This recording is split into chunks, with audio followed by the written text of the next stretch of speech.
teman-teman semuanya, welcome to Quick Guide. Salam kenal, nama saya Felix, selaku Security Consultant Fortinet Indonesia. Hari ini kita akan membahas tentang Quick Configuration SSL VPN di FortiGate dan bagaimana fitur ini berfungsi.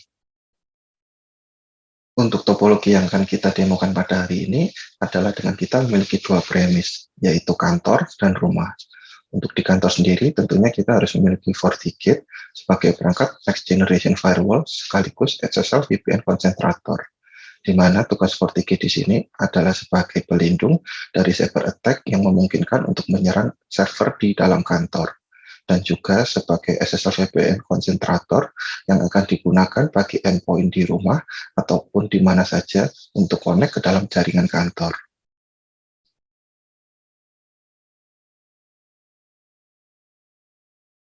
Baik, saat ini kita sudah berhasil masuk ke dalam FortiGate, kemudian kita perlu masuk menu VPN, SSL, VPN setting. Ada beberapa parameter yang memang perlu kita tuning, kita sesuaikan dengan kondisi real. Yang pertama adalah listen on interface. Biasanya port yang akan kita listen adalah port yang memang memiliki IP public atau menuju ke internet. Kemudian listen on port. Biasanya port yang kita gunakan di sini adalah selain port default, di mana port defaultnya adalah 443. Namun seperti kita ketahui, port 443 sedang kita gunakan ketika kita melakukan konfigurasi di FortiGate ini. Untuk itu, kita akan menggunakan port lain yang memang available. Sebagai contoh adalah 10443. Kemudian kita juga bisa memberikan restriction access, apakah SSL VPN ini boleh diakses dari spesifik IP tertentu atau dari semuanya. Saya akan memberikan contoh allow access from any host. Kemudian berbicara mengenai identity dari VPN ini, kita juga apabila memang sudah memiliki sertifikat publik, kita juga dapat melakukan instalasi dalam FortiGate ini. Kemudian akan kita gunakan sebagai identity-nya. Sebagai contoh, di sini adalah wildcard.lab.local adalah sertifikat yang saya gunakan sebagai identity. Kemudian untuk address range, apabila IP bawaan dari FortiGate ini memang konflik atau teman-teman ternyata memiliki spesifik custom dari IP range yang akan dialokasikan, teman-teman dapat memilih menu ini. Kemudian untuk DNS server, apabila juga teman-teman sudah memiliki private DNS server di kantor, teman-teman bisa juga mengisikannya seperti ini sebagai contoh.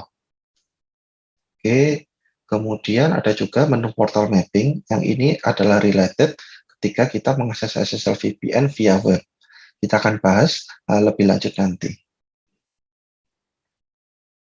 Apabila sudah, kita bisa masuk ke dalam menu user and authentication. Secara default biasanya kita memiliki dua jenis authentication untuk melakukan SSL VPN. Pertama adalah dengan local user, kemudian adalah user dari centralized authentication. Perbedaannya adalah apabila local user, maka user dan password akan tersimpan di dalam FortiGate. Namun apabila teman-teman sudah memiliki OpenLDAP atau Active Directory, teman-teman juga dapat mengkonfigurasinya. Oke, saya akan memberikan contoh untuk membuat local user. Bisa diisikan username dan passwordnya. Kemudian next, kemudian submit. Untuk koneksi ke dalam Active Directory, teman-teman perlu membuat profile yang memang sesuai untuk aksesnya. Di sini sebagai contoh, teman-teman perlu menyesuaikan parameter IP, port, common name identifier. Untuk Active Directory adalah sama common. Kemudian kita perlu melakukan binding user yang memang memiliki privilege untuk mengakses ke LDAP. Setelah itu teman-teman dapat melakukan tes connectivity untuk memastikannya. Apabila sudah bisa, teman-teman dapat melakukan tes lanjutan dengan melakukan tes user credential. Oke, kita akan lakukan tes. Apabila sudah sukses, berarti konfigurasi kita terhadap Active Directory sudah benar. Selanjutnya, kita bisa melakukan grouping apabila kita memiliki banyak user untuk mempermudah apabila kita nanti akan membuat policy dan sebagainya. Oke, saya akan buat contoh apabila saya punya dua grup. Grup pertama adalah member yang dengan user lokal. Dan yang kedua adalah grup apabila kita user dari Active Directory. Oke, kita pilih remote group, Kita pilih profile Active Directory, kita sesuaikan dengan grup yang memang sudah ada, IT Group atau IT VPN. Oke, IT VPN adalah nama yang benar. Oke, selected. Setelah itu kita bisa pastikan kembali. Apabila sudah sesuai, kita klik OK. Kemudian setelah itu kita bisa masuk ke menu VPN, kemudian portal. Di sini kita akan membuat portal yang bisa kita sesuaikan dengan kebutuhan. Apabila memang kita memiliki banyak divisi dan membutuhkan banyak jenis portal. Di SSL VPN sendiri ada dua cara untuk mengaksesnya. Yang pertama adalah tunnel mode, di mana pada tunnel mode ini kita membutuhkan software installation yang kita sebut dengan FortiClient di endpoint user. Atau yang kedua adalah web mode, di mana dengan fitur ini kita hanya perlu web browser untuk mengakses VPN. Tentunya keduanya memiliki jenis akses yang berbeda. Bisa disesuaikan saja dengan policy yang ada di kantor atau corporate. Untuk tunnel mode sendiri ada dua jenis cara pengaksesannya. Pertama adalah split tunneling apabila kita hidupkan, namun bila kita matikan, kita menyebutnya dengan full tunnel. Perbedaannya adalah apabila full tunnel, berarti semua traffic dari endpoint, baik itu mengakses ke dalam resource server yang ada di kantor, ataupun mengakses ke internet, semua akan diarahkan menuju ke dalam FortiGate. Namun apabila kita menghidupkan split tunnel, hal ini berarti kita akan melakukan seleksi hanya dengan IP-IP tertentu saja yang akan kita belokkan ke dalam SSL VPN. Sebagai contoh seperti ini. Kemudian ada beberapa juga parameter yang dapat kita config, seperti apakah klien boleh untuk melakukan save password dan lain-lain. Kemudian kita juga punya menu yang kita sebut dengan host check, di mana nanti kita akan melakukan checking terhadap endpoint, apakah endpoint tersebut memiliki antivirus atau firewall. Apabila tidak sesuai dengan policy ini, maka klien akan gagal untuk melakukan koneksi SSL VPN. Kemudian kita juga bisa melakukan restriction terhadap OS version. Sebagai contoh, mungkin policy di kantor kita adalah Windows 2000 atau Windows 7 sudah termasuk obsolete. Kita dapat melakukan deny, sehingga apabila endpoint yang digunakan adalah OS tersebut, pasti akan gagal. Oke. Kemudian untuk web mode, beberapa konfigurasi dapat kita sesuaikan, seperti portal message, tema, dan lain-lain. Kemudian kita juga bisa memberikan bookmark untuk memudahkan user agar user tidak perlu mengingat nama-nama aplikasi atau URL-nya. Kita dapat membantu user dengan membuatkan bookmark. Seperti ini contohnya. Oke, kita bisa, kita perlu memberikan nama. Kita sebut ini sebagai local VPN portal. Oke, yang kedua kita akan buat portal satu lagi untuk membedakan. Oke, kalau untuk Active Directory ini mungkin kita akan coba untuk melakukan sedikit perbedaan. Oke, untuk tunnel mode kita aktifkan, namun untuk user Active Directory, mereka tidak boleh mengakses via web mode. Ini hanya contoh, nanti bisa disesuaikan dengan kondisi real. Setelah jadi portalnya, kita perlu menjahitnya di SSL VPN setting. Kemudian kita tinggal memasukkan user dan grup yang sesuai. Active Directory, kita akan mapping dengan portal Active Directory. Kemudian untuk user lokal, kita akan mapping ke portalnya. Oke, kita klik save. Oke. Setelah itu, langkah terakhir yang perlu kita lakukan adalah membuat policy apabila klien sudah berhasil terkoneksi. Oke, sebagai contoh, kita berikan nama VPN. Incoming-nya selalu berasal dari interface yang kita sebut SSL-VPN. Untuk outgoing bisa kita sesuaikan dari mana dan menuju ke mana. Oke, menuju ke port server. Setelah itu source-nya kita sesuaikan.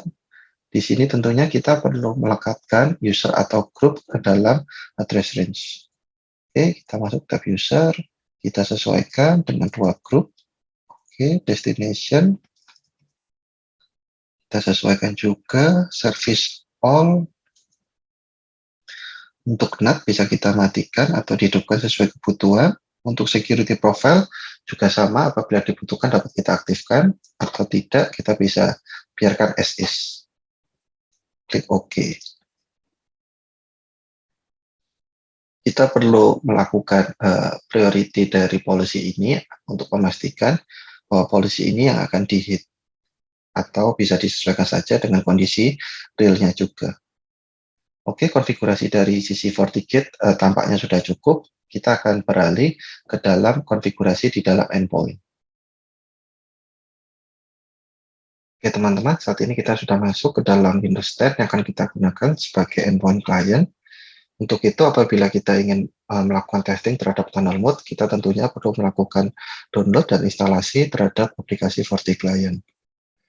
Kita bisa buka browser, kita kemudian menuju ke fortinet.com/support/product-download. Sini teman-teman bisa klik product download, kemudian di sini akan tampil beberapa macam versi dari FortiClient. Namun apabila teman-teman saat ini hanya memiliki kebutuhan untuk VPN only saja, teman-teman dapat melakukan klik FortiClient VPN only. Oke, di sini nanti teman-teman akan diarahkan untuk berbagai macam varian OS terhadap endpoint. Bisa disesuaikan saja dengan kebutuhan untuk melakukan download dan instalasinya. Apabila teman-teman nanti sudah berhasil melakukan instalasinya, maka tampilan dari FortiClient-nya akan seperti ini. Untuk itu, kita selanjutnya perlu melakukan konfigurasi dari VPN. Kita pilih menu yang SSL VPN, kita berikan nama, kita berikan remote gateway-nya. Jadi apabila teman-teman masih menggunakan IP, bisa diberikan IP-nya. Apabila teman-teman sudah mendaftarkannya ke dalam DNS server, teman-teman juga bisa menuliskan remote gateway dalam bentuk URL. Kemudian yang perlu kita ketahui lagi adalah customize port. Di sini kita perlu menyesuaikan dengan port yang sudah kita define di FortiGate. Oke, kita klik tombol save, kemudian kita bisa melakukan testing dengan menggunakan user yang sudah kita buat tadi.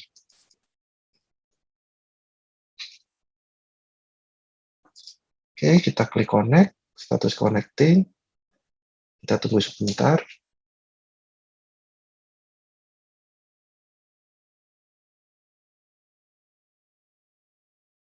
Oke, VPN sudah berhasil terconnect. Kita bisa melihat IP yang diberikan oleh FortiGate, kemudian username kita, durasi, dan byte receive, byte send. Kemudian kita bisa melakukan testing dengan mencoba membuka aplikasi internal yang sudah kita buat polisinya tadi.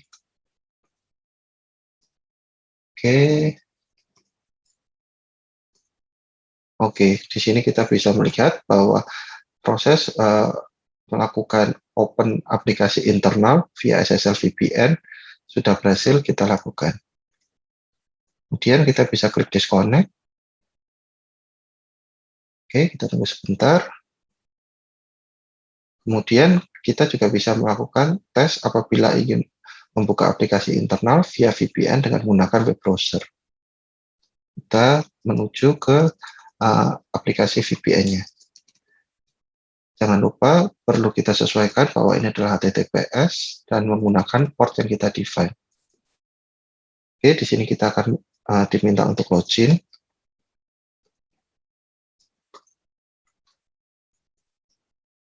Kemudian kita klik login. Di sini kita akan masuk ke dalam portal yang sudah kita mapping di dalam FortiGate. Jadi apabila teman-teman memiliki multiple portal dengan multiple kebutuhan, semisal user IT, dia butuh mengakses dengan bookmark semacam 5, namun untuk user finance hanya butuh dengan ke satu aplikasi, teman-teman bisa membantu dengan membuatkan bookmark sesuai kebutuhan. Jadi di sini user tidak perlu lagi mengingat URL atau IP-nya, nanti teman-teman langsung bisa membuatkan bookmark-nya. Oke, kita klik. Hasil yang sama kita peroleh apabila mengaksesnya dari via web mode. Di sini kita bisa melihat bahwa FortiGate melakukan proxy untuk mengakses aplikasi internal. Semoga quick configuration ini dapat bermanfaat bagi teman-teman dalam mengimplementasikan produk Fortinet dalam lingkungan IT organisasi. Jangan lupa untuk like dan subscribe YouTube Fortinet untuk bisa mendapatkan informasi up-to-date dari series Quick Guide. Untuk pertanyaan lebih lanjut, teman-teman bisa menghubungi kontak person yang tertera di description YouTube. Terima kasih telah menyaksikan Quick Configuration FortiGate SSL VPN Setup. Saya Felix, pamit undur diri. Sampai jumpa di video selanjutnya.